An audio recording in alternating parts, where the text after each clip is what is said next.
Well, welcome in, Matthew. Hello. It's nice to be back. Thanks for Yes. having me on again. Thank you for coming in on such short notice. Let me get this a little bit closer. Almost just destroyed all my hard work. As everyone probably has noticed already, Taryn is not here. She had something come up, so she had to deal with that. So Matthew, very nicely, was willing to fill in. How can you hear me okay, Matthew? I can. Yes. Okay, great. I was a little quiet last time, so I'm gonna go over here. closer to my Thank you. monitor here. I appreciate it. I am going to upgrade my microphone, but I also have to talk close to this one. I think my other one will be better. Well, anyway, yes, Taryn was busy, had something come up, so Matthew is here. You may notice that I am wearing a baseball cap, suspenders, and a dress shirt, and that is because it's related to an announcement that I will do a little bit now and then give more later. Because I don't have all the specifics nailed down yet, but everybody who should know, I have quit my job to pursue writing, and yeah, so I'm trying to Congratulations on that. Thank you. You know, we were chatting about that for a little while, and I'm so glad. So glad that happened. It's really it feels good. Gonna give you a lot of space and freedom to do the things you really want to do. So yes, thank you. Thank you. Matthew has been extremely supportive, and I appreciate it. Everybody's been really supportive. So thank you, sir. More on that later, because I'm going to nail down some specifics and a schedule for me coming out with content and that people might be interested in. But I have a little bit more planning to do.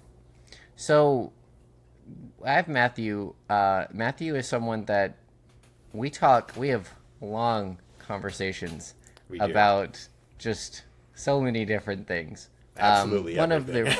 Absolutely everything. Probably our favorite topic is, I can't tell if I'm turning you down or up. One of our favorite topics is definitely writing, because I will say that Matthew is the person that inspired me to write. So, and my parents were always, my dad, even as a kid, was like, hey, you should do this. But I lost touch with it. And but I do remember you wrote a play when we were in even middle school, I think. The Breakfast with Santa. You remember that? It was so good. It was it was unimpeachable. It's dramatically excellent. I mean, even at the time, I'm reading, I'm like, this is Logan wrote this. A guy our age wrote this play. So anyway, yeah, you've had it. You've always had it in you. Thanks. Definitely. See, this is what I'm talking about. So supportive. Thank you. That did happen. You probably remember it better than I do, because I don't remember jack about that. So, I never explained why my announcement related to my duds. It's because now I'm a pro, so I gotta show up.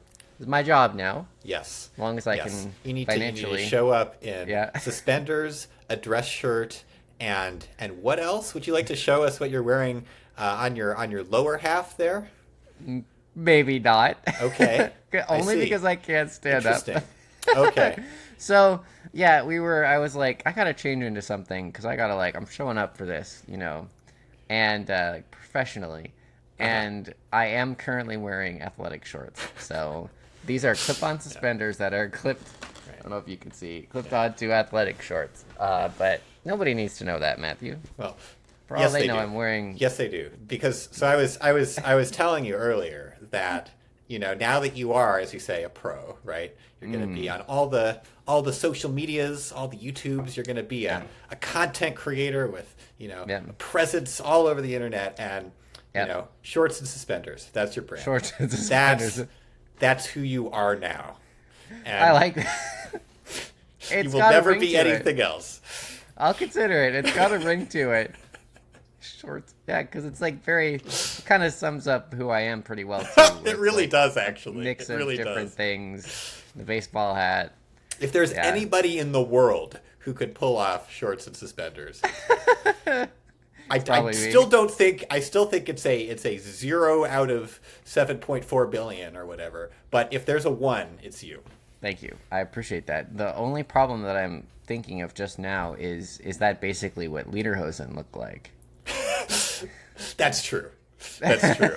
As a German, at least half German, I have always had the same thought and always felt that I should steer clear of them for that reason. Well, I also as a part German, though not as big of a part, so maybe that's why I can get away with it more. But I feel like I had something else. What was I going to say? That's what I was going to say. Yeah, so I think with the right shorts, I could get away with it. If I style it right. Maybe true. Taryn, who's excellent with fashion, can help me pick out the right pair of shorts. That's true. Taryn could find you an outfit and make it work. I believe Yes. You know what? I believe. Yes, you made the idea. Taryn can find. I know Taryn can find the shorts that'll make it work. We'll talk to her. Okay. Well, today, since Matthew and I, what I was trying to do, and I got distracted. Matthew and I do talk about writing, something that I've talked about recently, and just I think it's very important to both of us. Is like, for lack of the sort of easy way to ask it is, why do we love stories so much? Yeah. But Matthew, you had a much more refined way of asking it. Yeah, or I had more I wouldn't call it more refined. I have just more lead in, so I can please I can do that. But yes, I love that as sort of the fundamental question. Why do we love stories so much? Because that was really where we kind of started with our conversation of, stories are, there's a lot of ways that we entertain ourselves, right? There's a lot of ways that we a lot of forms of media and a lot of things that we do to have fun. Games. I know a lot of us play a lot of games, video games. I play a lot of board games, and there's all kind of ways we entertain ourselves. But there's something about stories. They've been around the longest. There's so many different forms of them, and it just seems like we have kind of an insatiable appetite for stories. We really seek them out and turn to them in kind of a different way. I feel like, whether it's sort of narrativizing our lives, the stories we just tell around the water cooler or the campfire way back in the day, or movies, TV, books, just consume so much story, and in a way that doesn't feel kind of like empty calories, there's a difference between stories and other kinds of entertainment in that way. I feel where games are fun, but I play I play enough video games and it's kind of start feeling a little right, it's it's just the dopamine kind of runs out. Whereas there's something about stories that it does have that entertainment value. It does have that it's this welcome kind of distraction from life. It's engaging. Yeah. But there's something more there, right? Yeah. There's something else going on that that's part of that experience that's deeper. And so we sort of wanted to talk about what is that thing beyond just being entertaining, beyond just being fun, like so many other forms of entertainment are. What is it about stories what is that extra deeper thing that we respond to, and that we latch onto, and why the stories that we really love are such an important part of our lives, right? Yeah. The whole idea of fandoms, just every fandom springs up around a story that matters to people on a deeper level than just, oh, that was fun. Yeah, right? And it's something, in the end, it's just something that some person made up. Yeah. And it becomes so important to, I think it reaches down into like a really deep identity level. Yeah. Like your favorite movie, like, you know, if you're like, oh, I love this type of movie, or I love this, you know, like says so much about, or like we feel like it says so much about who you are as a person. Exactly. Yes. And I think, to your point too, like stories are ingrained, embedded into so many places that I think we don't even think about.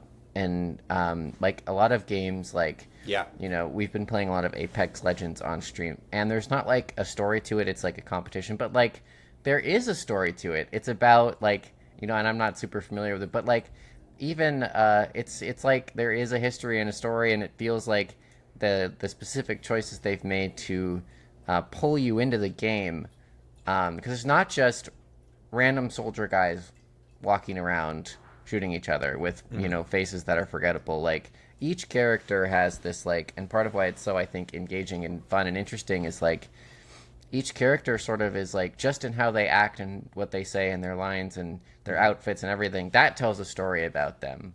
Yes. And the story is us, you know, like fighting in this arena to win, you know, this big competition. It's not just, you know, a contextless, hey Maui. Yes. It's not just a contextless, you know, big bowl that everybody's like, blank bowl that everyone's fighting in, and like even if you go into certain buildings, you're like, oh, there's like you look around and you're like, oh, this used to be someone's home. This used to be, you know, this or that, and it's not like central to us telling a full story. It's not the same.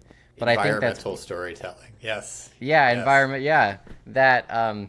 If you saw me get rocked forward hard, that is the power of my 11-pound cat jumping off my chair.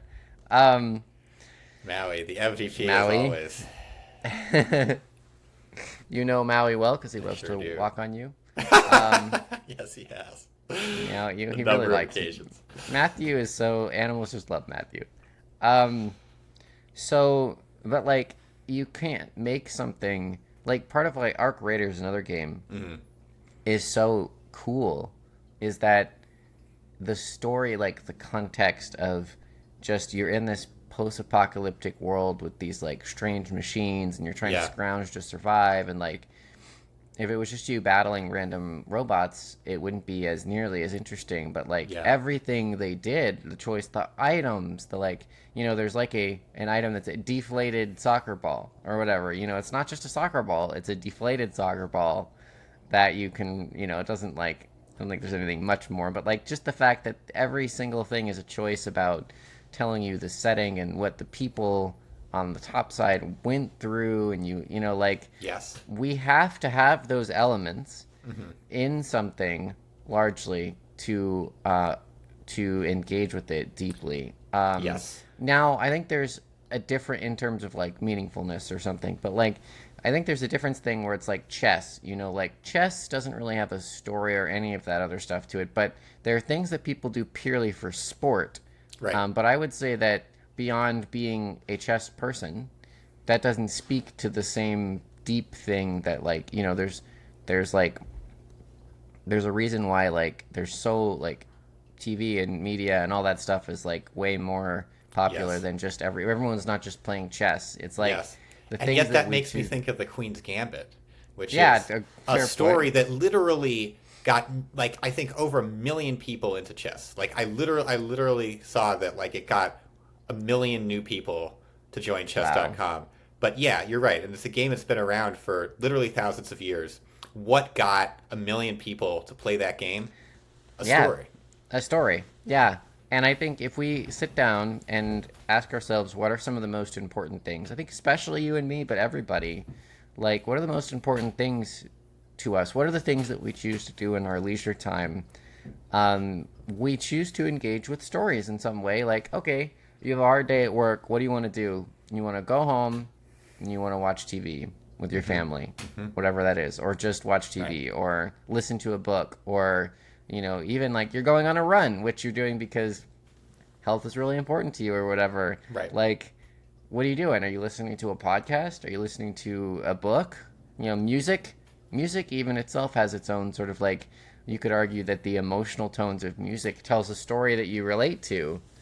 Yes. You could. That's why you could argue that. Although I do think, in my personal philosophy, like music is like pure emotion. Yeah, that's really, probably more accurate. It's really like that's what's cool about music to me. Is like it's just it's that direct evocation of emotion, whereas a story is like an indirect evocation of emotion, but through the materials of real life, through people and places and objects, and through those things, stories, make us feel something, right? Which is really cool, and that gets it for me, like one of the differences between stories and other art a little bit, which is that, like, to me, like, there's technical. I mean, there's. I go to an art museum, like I could appreciate the technical craft maybe of like a painting. I'm not super great at that, honestly. I'm not a huge art guy. But like you could appreciate the technical craft of a painting, of like how hard it was to like paint that as well as they painted it. Yeah. But then it's just at that point, like, does it make you feel, does just the pure image make you feel something, right? Which is purely a matter of taste, I think, Yeah. It's purely like, does that speak to you or not? And there's no sort of logic to it. And I think music is the same way, where it's like, just does that combination of sounds make you feel something? I think you're right. Whereas stories, because they're based on life, like, to me, and I think to you, like, one of the things that's I feel is exciting about writing and storytelling, in addition to consuming stories, is like, if you can find an authentic emotional thing in the story that you're telling, it's like, it's kind of universal. It's kind of like everybody, hopefully, can relate to that in a way that not everybody can get something out of a painting or even a particular song. Yes. Because we all live life. We all, like, there are human experiences that are, accessible to all of us. And that's what stories deal in. And so there's, there is that level of like, oh, I just really like thrillers, or I really like, adventure movies or whatever. Like, and there's also this level of like, even a story in a genre that isn't necessarily your thing, if it's really well told, if it's really well, if it captures a real fundamental human emotion, there's still something there for kind of everyone, I think. Yeah. One of the things that, I don't want to make tier lists, but like, that's why to me, like, narrative art is sort of on a level above S-tier. certain other ones. It's sort of S-tier. Yeah.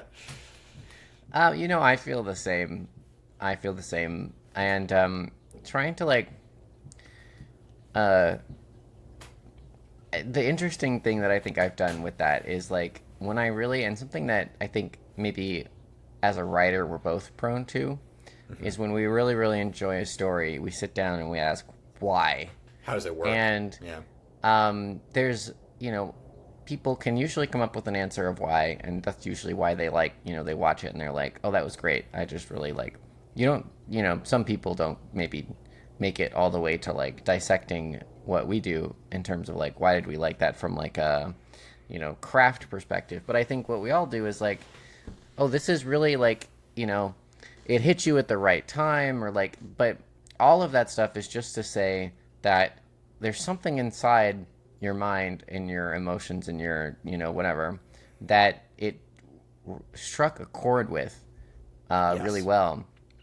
And I think, taste, I wonder, if it can be partially attributed towards like, you as an individual have things you believe, things you feel on a regular 100%. basis, challenges that you do, and then there are certain things that just speak to that deeper sort of feelings about yourself in the world. Because 100%. the thing, like, you can say on there's a surface level of version of that, which is, I really relate to this character because they look and think like me and have experienced problems that I've experienced. I think most people maybe go that far for sure. But the thing that, like, that I think we both try to do, especially from like a perspective of like, I don't know, chicken egg perhaps, but like something we both try to do, which is like, why did it have such a really important impact on like like if it's not about something that because often it's not about something that like person who looks or thinks like me,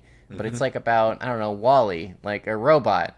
It's like, why did that feel so personal to me, you know? And then you get to start deconstructing your own psychology based off of a story that you really liked. And you're like, wow, is it because I believe deeply in bravery or love or something like that? And, hello again, Maui.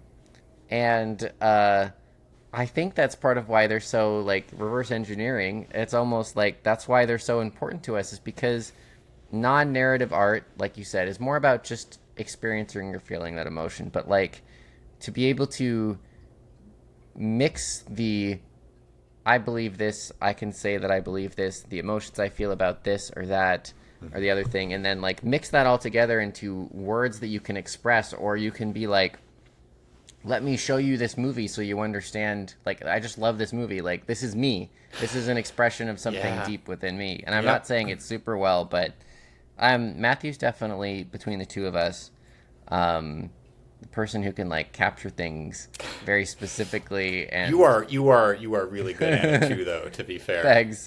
You are really, really good at it as well. But I think that's spot on. And there's kind of two pieces to that, right? Which is like, stories can help you figure out what are your deepest experiences and values and the things you care most about, right? And they can also really, I think, remind us of how much of those things are shared, are universal, are like really, connect us more than we realize. Like when you brought up Wall-E, like I feel like what's so amazing about that is like what they're getting at is so universal and yet so deep that it touches so many people. As sort of these, because it's getting at these really deep core things, about what we really care about and how we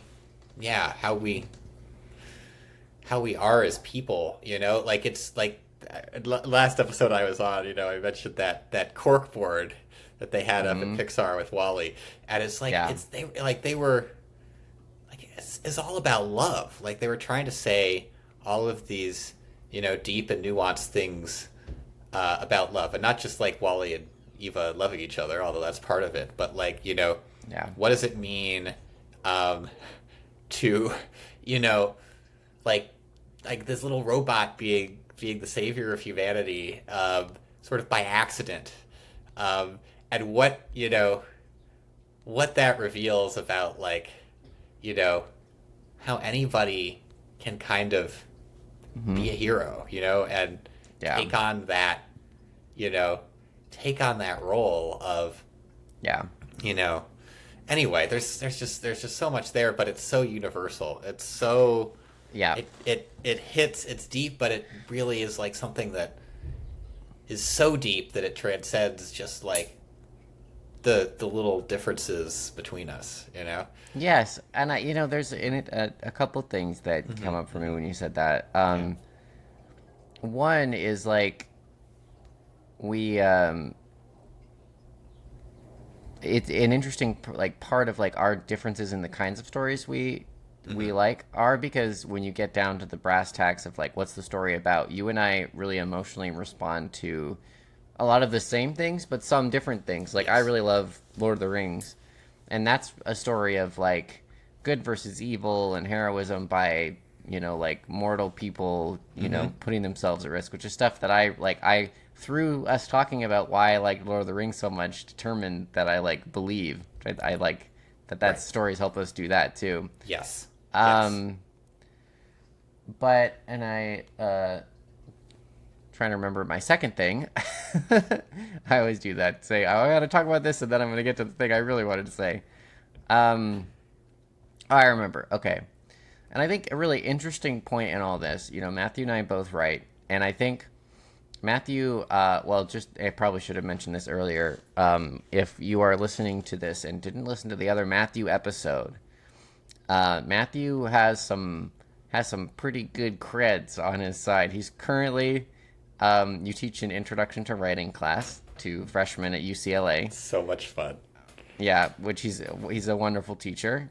And you get a lot of great feedback on how great your class is, just to talk you up a little bit.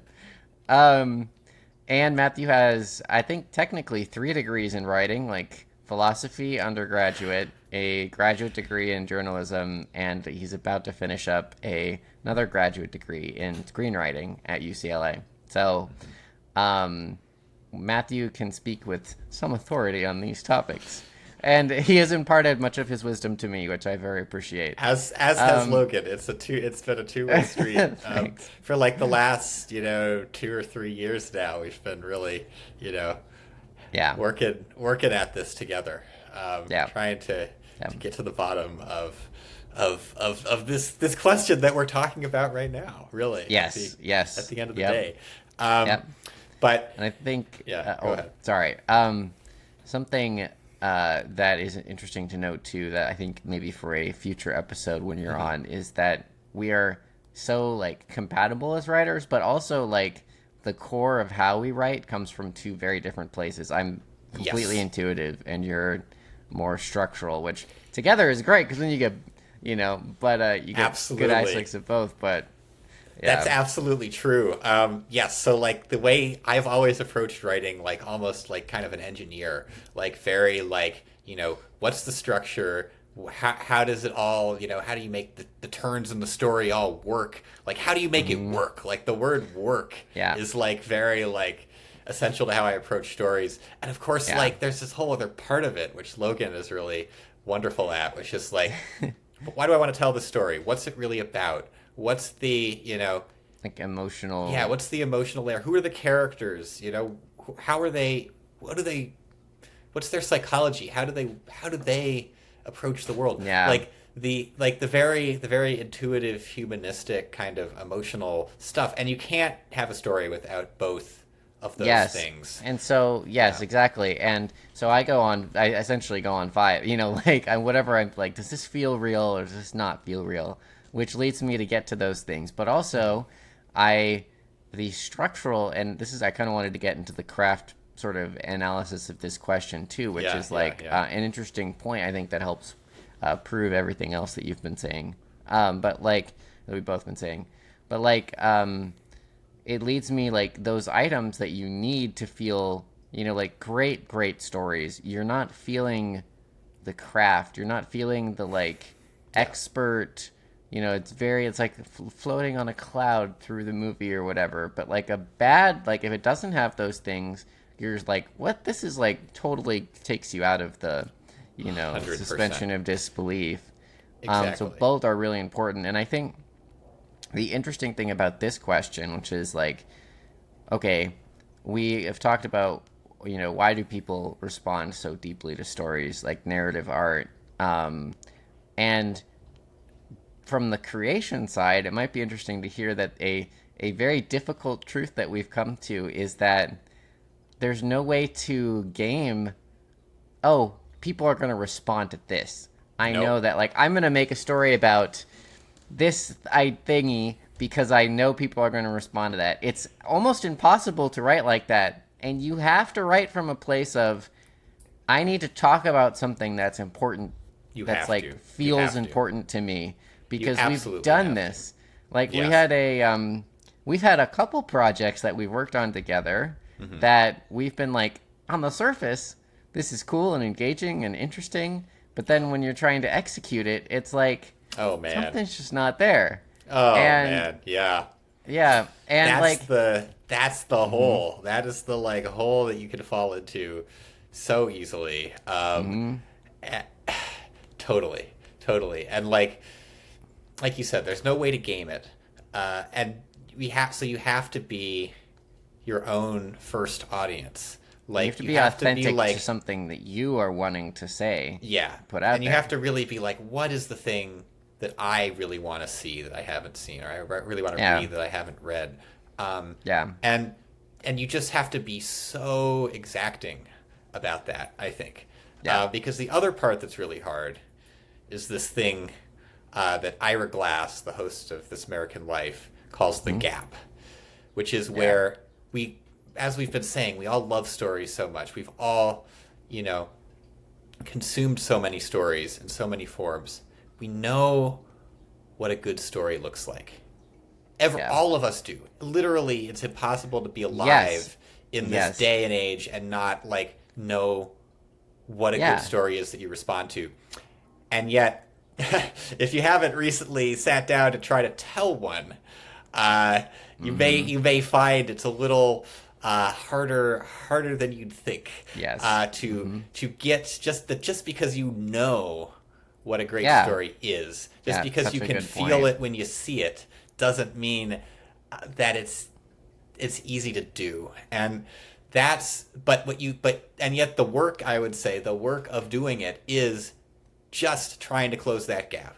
That's the whole thing, is being like, I know what it feels like when a story truly speaks to me. Yes. And am I there yet? Yep. And the answer is no, I'm not, for years. Yes. Oh my gosh. And that is what's hard. So if you've ever wondered, why do you see so many bad stories? Why are there so many bad movies? Why are there so many kind of lame mystery books or whatever? It's not that people don't care. It's not that, maybe you could say that it's that they're lazy, but it's really that it's just really, really hard to create at the level of your taste when it comes to telling stories. And that is sort of the mantle that you take up when you decide to try to do it. I think that's really helpful for people to know, because I think it's something beautiful about stories is that everybody is, and something you were talking about before we started recording, they're accessible to everybody because they're so deeply ingrained into who we are as people. Right. Just from even from an evolutionary perspective, but also I think to support that point, we have why do we respond to bad news? Well, because it's so ingrained in our neurologically that when we hear a story about something bad happening, it is very emotionally triggering, oh my gosh, that sounds terrible. But then when we hear statistics where it's okay, you can hear, this person was, two people were murdered in Atlanta on Friday. It was a mother of, this or that, that kind of thing. And you're oh my gosh, that's terrible. But then on the news, the newscaster says, 700 people died in a fire yesterday. You're or there's so many people died of heart disease, yesterday. And you're oh, okay. Yeah. That's awful. But when you hear that, you're told that personal, because it's ingrained as a survival mechanism. Yeah. And I think that's beyond that, it's just, thank you. And beyond that, stories, the way we interface with stories now isn't necessarily to determine our survival, but in a way it is to determine how we approach life still. Yeah. And I think, for a lot, probably everybody, there's a story in your past where you're I saw this and it just hit me and it changed the way I thought, or I look back to that as a example of someone that, is I want to act more like that person, or I feel like I could end up in that situation, or, this or that or the other thing where you're this was really meaningful to me and impactful in a way that it ingrains whatever emotional lesson, thought, or feeling, or into your brain deeper than just trying to educate yourself about it with statistics and numbers or whatever. Right, because you feel it. You feel it. It closes that gap between information and experience. And another thing that, about what you're bringing up is one of the leading theories on why, we have told stories for millennia is literally that sort of simulation theory that you're kind of alluding to, of simulating new experiences that we haven't had before we have them, so that we are prepared for them. It's like that scene in The Matrix where Neo goes in and like, learns kung fu in The Matrix and, learns all these things. It's like that's kind of, I think literally that's kind of what certain people think stories are doing for us from an evolutionary standpoint. Is like, they simulate, these experiences. They allow us to process them kind of emotionally and,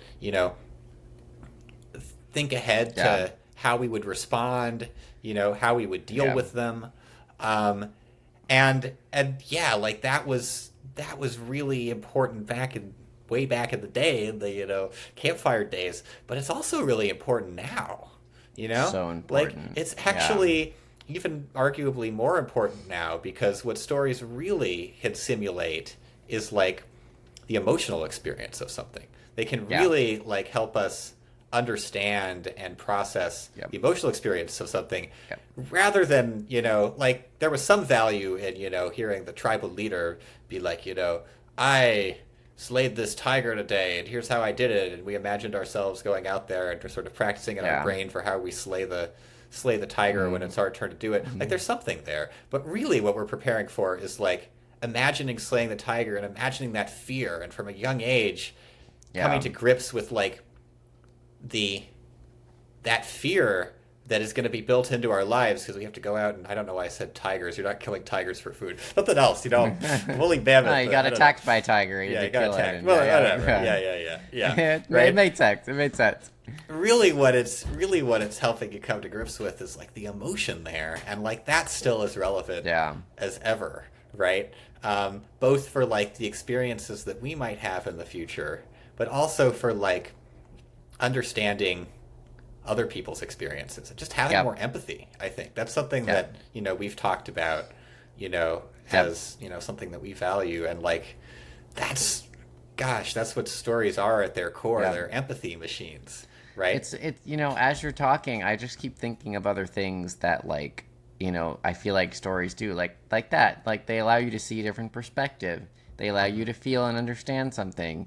And I think it's the core of it is what you're talking about, which is like, we can, like, it's not that like you can be told how to slay the tiger, but there's this scene I just read in the Half-Blood Prince, because I'm rereading the Harry Potter books, where Dumbledore and Harry are sitting in his office, and Harry's like, essentially, why me? Why do I have to be the one? And Dumbledore's like, don't you want to be the one? Like, if the prophecy never happened, don't you want to be the one? Like, what would you be doing right now if, you feel like you have to go do this thing? But, like, if you never heard the prophecy, what would you be wanting to do right now? He's like, well, I'd want to be defeating Voldemort. Right. And Dumbledore's like, do you see how important that difference is? Which is like, you're told to do a task and you have to do it, and he's afraid of having to go do it. He's like, this is like shackling him, like, oh, this is my duty, I have to do it, I'm destined to do it, whatever, versus he taking that mission upon himself and being like, I want to do this, I need to do this, I have reasons to do it, I'm seeking it out myself. And Rowling makes a really really interesting and clear distinction between undertaking something because you have to do it or you want to do it. And I think I use that as an example to be like, we can be told how to kill the tiger, but it will still scare us and we won't feel confident. But if the chief comes and says the story of like, he confidently did it and he was like, he did it like this, and like, I wasn't afraid, and tells about how he felt when he had to slay the tiger, and how he like, in the moment of like, oh no, am I gonna survive, how he solved that for himself. Like, listening to that story, you can have the skills, but then having the emotional preparedness of like, when I take this on, I can feel more confident. And I think that there is like, in terms of just how much success you have when you undertake something too, having that feeling of like, okay, I am confident in this, I feel this, I've felt this before, I've navigated this somehow before, instead of like trying to follow a checklist of what you have to do for it gives you a completely different experience and ability to take on things. Like, yes. Certainly, like, in an example of this, I feel like some books can help you gain emotional resiliency, where it's like, okay, I know that this character made it through this, or that, people, you get this, like, you're not so alone when you feel like people have taken on these challenges and defeated them, and even greater challenges, and because the story is so well written, it feels real to you, because it probably is real. Like, everybody out there, we have a bullshit detector about if a story feels real or not. And that's because we're all people and we're all alive. And so we all can tell at some level, and maybe through the lenses of our own experiences and lives and traumas and whatever, but like we all can sort of tell when something is like, could this actually happen or not? And that's both the power of why a story can be so impactful, and also why it can feel really real or not, because like Harry Potter feels very, like, even though it's about all sorts of ridiculous magic stuff, it feels, the people feel real, the story feels real, like it feels like it could have happened in some parallel universe. It's a very human, like, it just has some humanness about it that's hard to deny. And sort of as a side note to something we were talking about earlier, a lot of the bad movies and shows, I think part of why we see something like Project Hail Mary, which I've talked about, love that movie, come out and outshine, like, I just watched the newest Jurassic World. Didn't even know there was a new one. there was like, I don't know how, it was a year or so ago. Like, not Rebellion, but something with an R, I think. Rebirth, I don't even remember. Rebirth, it was awful. And I think part of why it was awful, like, why Project Hail Mary, which I read the book and the movie, was so good is because some person imbued that with the humanness that it takes us to believe a story. Right. And then why the Jurassic World movie was bad was that some executive or whatever said, let's rake in some cash, create a story about with these cool dinosaurs and this and that and whatever. Right. Scarlett Johansson, or I don't even remember if she was in that movie. Honestly, it was so forgettable. But in my opinion, I meant to talk to you about that because it was like we were lambasting it as we were watching it. That's what I heard. Well, I heard it was not great. But like, you can tell as a human being, there's a reason why Project Hail Mary is done better, and a reason why movies like that, which are more like potato chip movies, like easy, easy snacks, do make money and keep coming out. It's because they don't put out, they have made some things that they've lost money on, but like that'll probably play on TV and people will watch it for a decade or two. It'll just, whatever. Like it has some business utility to it. Though maybe it did lose a bunch of money, which helped because I want to see better stuff. But like the stuff that we really love has been, in at least a way that's relatable to most of us, if not all of us, imbued with something very human. And I think that's sort of what's missing. Going back to like the other episode you were on, like, why are movies so bad? It's kind of something that, since I think maybe they don't want to take the risk, or there's not as much money to take the risk or something, like taking the risk on some person who has something really human to try to express and say in a story is harder to do. But Project Hail Mary certainly did it. So it was really good. People watch it. And I mean, I think you totally said it with, like, it's the bullshit detector. Like, we have this ability to detect, is the sort of core of the story, the emotional core of the story, true, right? Or how deep is it? How deep does it go, right? Because like, true is a relative term, but like, we can just, and I think this is sort of exclusive to narrative art too. You can just feel when the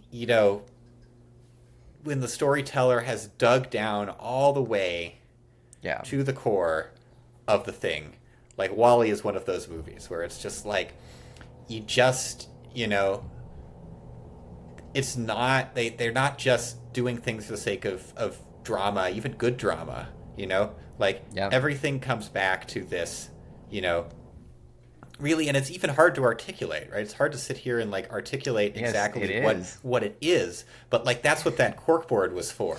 They really did the work to be like, what are we trying to say here? What is the message that we want to convey? And why? Why do people need to hear that? Why is this, something that matters to put out in the world? And we have a detector. Even more than the bullshit detector, it's just like a depth detector. It's a detector for like, how real is this versus how much is it sort of coasting on the surface for the sake of entertainment value, for the sake of just giving us more Scarlett Johansson fighting dinosaurs, right? Like, we can really tell that, I think. Like, we really know, even if we can't explain why. We have that detector that's really well developed, and that's why I think the experience of a story that is one of those truly great timeless stories, that's why the experience is so meaningful and so memorable, and maybe even it beds itself into our identity, like you were saying, is because it becomes this touch point for this really deep emotional truth that we can then kind of add to our lexicon. I got to bring up the Shawshank Redemption. Yeah, I was thinking of it earlier. Please do. When you're talking about movies that make I thought people, of it too. Understand other people have gotten through the experience. That's the first one I think of like, I thought of and too. Literally the director, Frank Darabont, writer and director, he says he gets letters to this day for people who say that movie saved their life, because that's literally what it shows. It shows somebody in the worst possible situation who makes it through on the power of hope. Like, that's all he has. It's such an incredible story, and that it just strips away everything from this character and his external world. He's in prison for life for a crime he didn't commit. Like he's attacked and everything, and the warden is like a Disney villain, just out to get him. Like, everything is everything in his external world is as bad as it could possibly be. Yeah. And yet he doesn't break. And that's all he has. All he has is like, I am not going to break. I am not going to submit to the pain that everybody around me wants me to feel. That's all he has. And then the ending is just, it's got to be one of the most satisfying endings in the history of cinema, so because satisfying. You so want, not only want him to succeed, but you want to believe that hope is that resilient at the end of the day, and that if this guy can make it through, I can, and people do. That's what's amazing. Is like, I love that story about these letters that he gets, because it really does show like a story, a fictional narrative, pixels on a screen, can like make people feel that their life is worth living. Like, wow, right? My God. Yeah. I think we came up with sort of, this is the thing that happens every time we have a conversation about this and a bunch of other things too, is like, we say so many, like, I still feel like, even though we've said a lot, and I feel like we've defined a lot, like, encapsulating it into just one thing is, it's like scratching at the back of my mind, like, we haven't done it yet, like, we've said a lot of things that I think are super valid and true, but like, there's just so many different like facets of the diamond to look at it through, things that it does for people, and and like, like another one that I thought of is like, sometimes people just like stuff because it's really fun, and you get this sense of like, I just want to have fun, and not everything is like the Shawshank Redemption, which is very serious and meaningful in that way, but like, like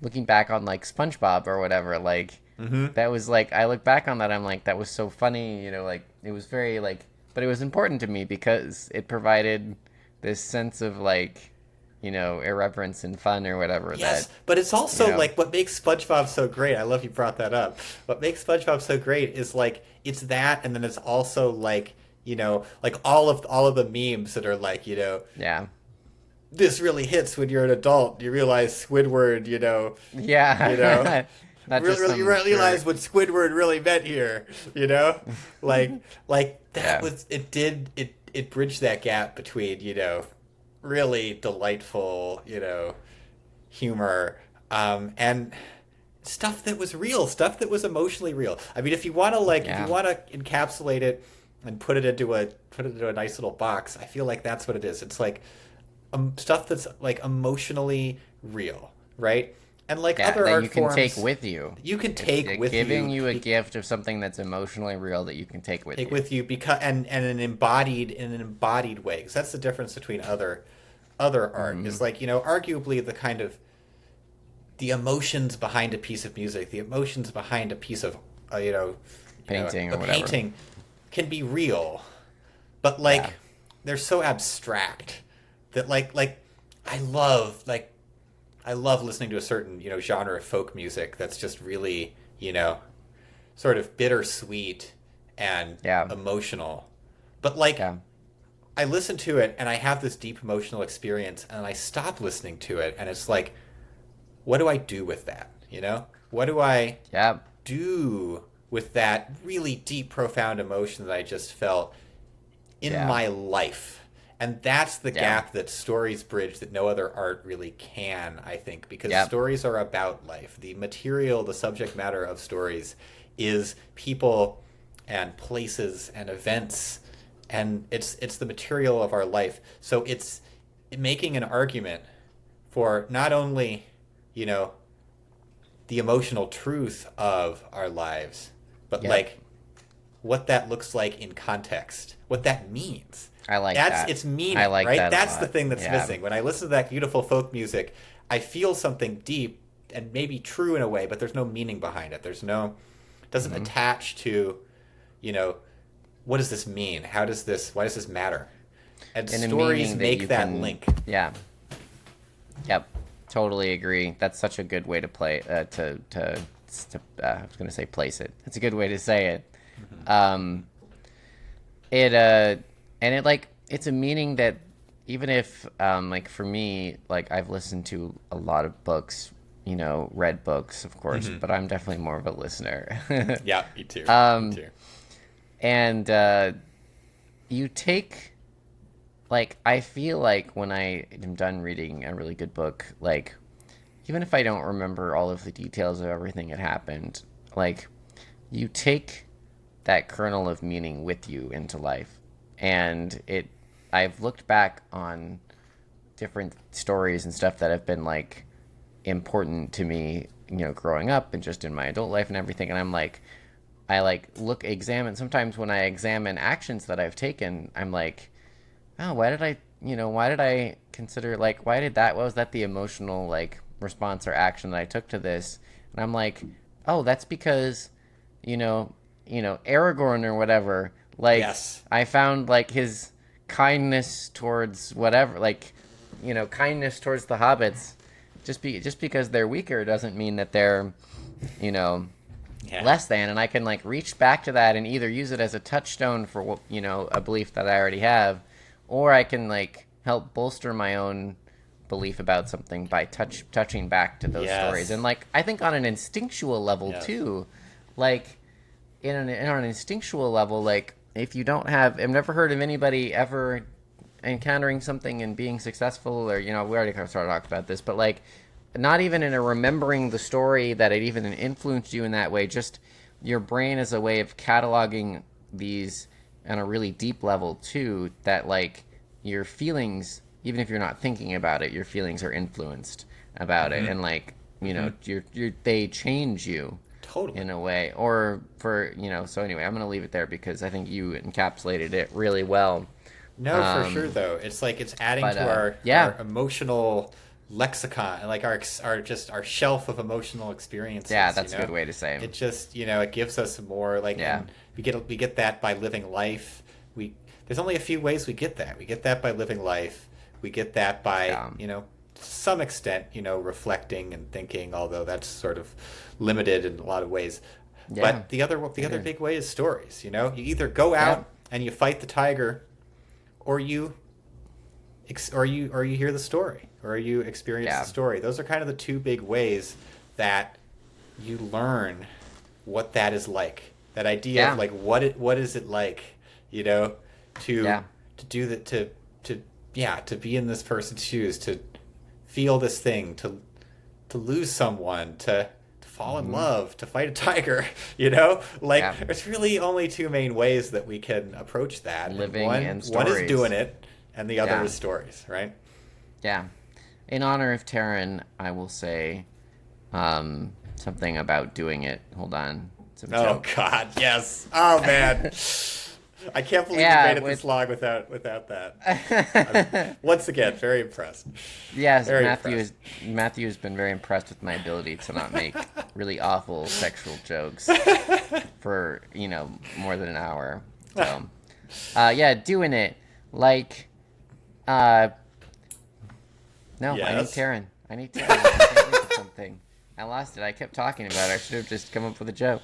Well, we miss you, Taryn. I'm sure that all of the listeners missed you too. And if you made it this far in the episode, I think, unless you had something else, I think we're coming up on the hour.